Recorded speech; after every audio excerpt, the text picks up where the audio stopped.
Mishra, Urza's younger brother. When you delve deeper than the surface, you see the power he had amassed, the connections he'd established, and how in the end, Urza never understood why Mishra failed. In today's video, we'll be discussing Mishra, his upbringing, and his rivalry with his older brother. During this rundown, we'll gather our information from multiple sources. The oldest source is from the in-world poem The Antiquities War by Kyla bin Krug, Urza's wife and Mishra's one-time fling. The poem has its own accounts, however it differs from more recent sources such as the Brothers' War set. Because the recent set is written from the viewpoint of Teferi going back in time, we shall use the Brothers' War set as our main source for Mishra's past, while the Antiquities War and other such in-world media as secondary sources. In addition, the timeframes mentioned and commonly used in Dominaria use the Argivian reckoning, which happens to start at the birth year of Urza and Mishra. Now that semantics have been sorted, onto Mishra's beginnings.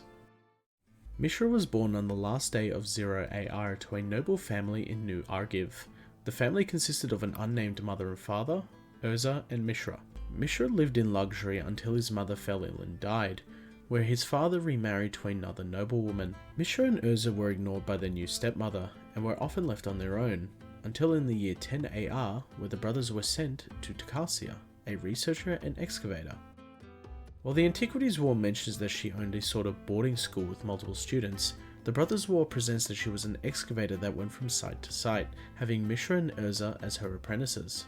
Mishra grew to be more sociable compared to his reclusive and obsessive brother, conversing with the Falaji, desert tribesmen who worked at the camp, and eventually took responsibility overseeing the digging and the excavation done in the camps. This separate growth had caused the brothers to engage in repetitive fights, where Takasia had to step in and teach the boys their place.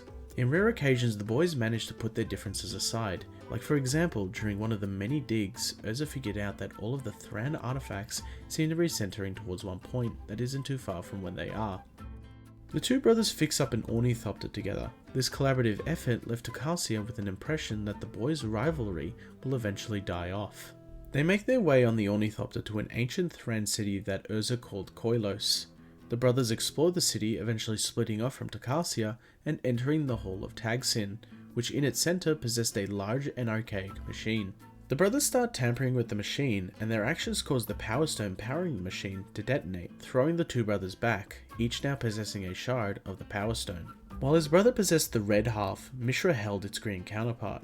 Urza dubbed these stones the Might Stone and the Weak Stone. The former bolstered the strength of its user and machines, and the latter can sap the strength of machines and foes. What the brothers didn't realize is that the stones were affecting their mental state, increasing hostility between the two of them.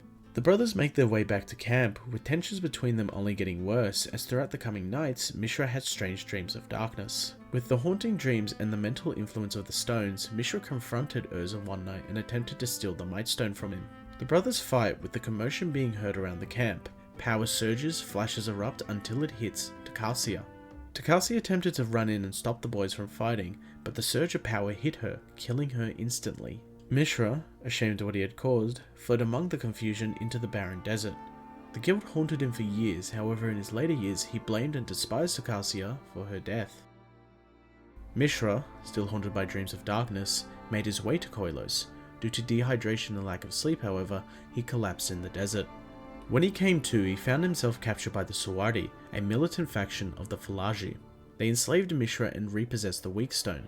He was subjugated for some time until he was found by Hajar, a Falaji who worked at Takasia's dig site and remembered the young man and his Argiv origins. Hajar urged the Qadir, leader of the Suwardi, to make Mishra his son's teacher. Mishra did this over the next few years, until the Qadir grew tired of his son's reliance on Mishra. The Qadir had plans to kill Mishra, but this never came into fruition, as one night a mechanical beast in the shape of a dragon burst forth from the sand beneath the city. Mishra awoke, not from the dragon but from his dreams of darkness, which reshaped themselves into a nightmare of flesh, oil, and a mocking of nature. During the chaos, Mishra's head rang of the gruesome parody, until Hajar urged him to focus. Mishra then set out to grab the Weak Stone so the machine's power could be stripped. Mishra acquires the Weak Stone, but to his surprise, the dragon yields upon the presence of the stone, letting Mishra control it. With the dragon engine under the control of the Suwardi, they called the machine the Makfawar. During the dragon's rampage, the Qadir and his advisors were one of the many victims of the Makfawar. This appointed the Qadir's son as the new Qadir, where he assigned Mishra as his head wizard. Over the coming weeks, the Qadir and Mishra set out to use the Makfawar to unify the Falaji under the Suwardi. During the campaign, Mishra met Ashnod, who became his apprentice. With her help and the support of the Suwardi, Mishra built his foundry in the trunk of a large fallen tree, birthing the beginnings of his robotic army. In the coming months, a peace summit was requested between the Yotians and the Falaji. This summit was proposed by Mishra after the first one failed. During the event, Mishra convinced Kyla bin Krug, Queen of the Oceans and Urza's wife, to take the Might Stone and sleep with him. For some unspecified reason she did this, and what was strange is that this was in the middle of Urza rebuilding his relationship with Kyla, so you can't blame it on negligence on Urza's part. This act also started the rabbit hole of who is the father of Kyla's son, which is still asked to this day, as Harbin bin Krug is the father of Jarasil, who is confirmed to be the great-great-grandfather of Joda the Eternal. Getting back on topic, Urza catches the two in the act, forming the start of the Brothers' War. Urza manages to get the Might Stone before Mishra leaves, however he chases Mishra all across Terisare, leaving Yosha undefended, which Mishra quickly capitalizes and manipulates the Suwardi to siege Krug, the Yoshan capital. In the ensuing battle, Ashnod killed the Qadir, which led Mishra to take the Suwardi throne, letting him have the resources and men necessary to defeat his brother. Over the decades, the Yotians and the Suwardi fought a great war, a war consisting of not just man, but machine.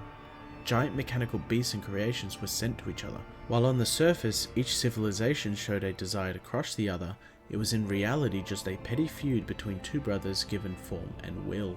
What the two brothers didn't account for was another force manipulating the two, a force greater and older than them, one that resurfaced because of their actions.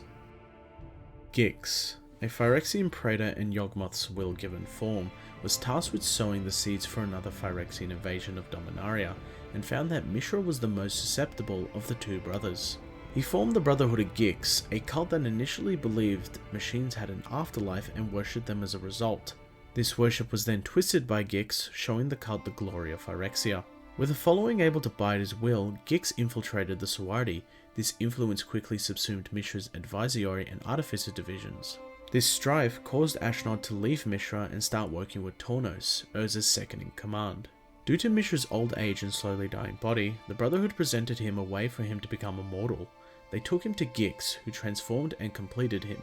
During this time, Urza and Mishra were fighting over the island of Argoth, where both forces were being repelled by its Mara leader Titania. In the year 63 AR, the culmination of this battle led to Urza and Mishra fighting one-on-one. In the battle, Urza truly beholds what has become of his brother in a gruesome realization. The battle was close, but Urza was gaining the upper hand. In a blind and rash attempt to regain his footing, Mishra melds himself with the Makfawar, presenting to his brother that he was truly lost. Mishra was no more. Urza, in an at-all-costs approach to defeat his brother and rid Dominaria's Phyrexian influence, activated the Golgothian Silex, blasting the island and both armies as well as a section of the multiverse, complete with utter decimation. Mishra would not be seen again until the events of Apocalypse. Urza, now in Phyrexia thousands of years after his battle with Mishra, abandoned his endeavour to defeat Yawgmoth after the sights of Phyrexia's order and law. As he delves into the core of Phyrexia to bow to Yawgmoth, he comes up to Mishra, whose restored human body was being tortured day in and day out, only asking for one thing upon the sight of his brother: help.